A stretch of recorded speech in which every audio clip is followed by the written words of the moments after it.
So it's a sunny afternoon in a peaceful little village, nestled right up against tall green woods. You can hear gentle birdsong, and somewhere not too far off, children laughing. The air feels just right for a bit of fun, and, well, everyone decides to play hide-and-seek near the edge of the forest.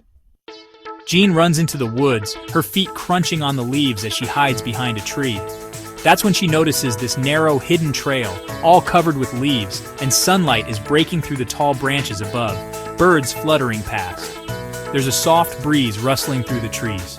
Feeling excited, Jean calls out for Jack, and together they step onto the secret trail. Soon enough, they come across a sparkling stream cutting right across their path. They hold hands tightly as they get ready to cross, and Jack carefully helps Jean balance across a fallen log. The sound of flowing water fills the air, and Jean lets out this nervous little laugh. "You can do it, Jean!" Just then, they spot an old, broken wooden signpost, half buried in the leaves. Jean looks surprised, but before anything else can happen, a rabbit suddenly hops out. A crow caws in the distance, and the forest starts to feel a bit denser.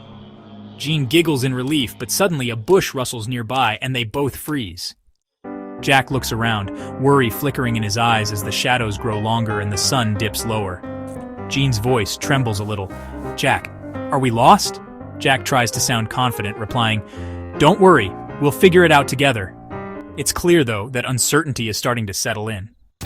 Jean pauses, thinking hard, and suddenly remembers something important. She gently tugs Jack's hand, pointing in the direction of a faint trickling sound. It's the stream. She's sure of it. With hope sparking in her eyes, Jean leads the way, trusting her memory and the advice of her teacher. Relief washes over them as they finally reach the familiar stream they crossed earlier.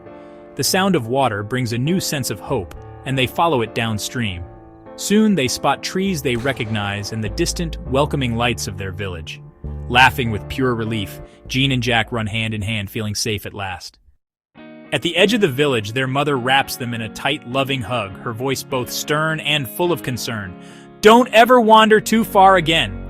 Jean and Jack nod earnestly, promising to remember this lesson.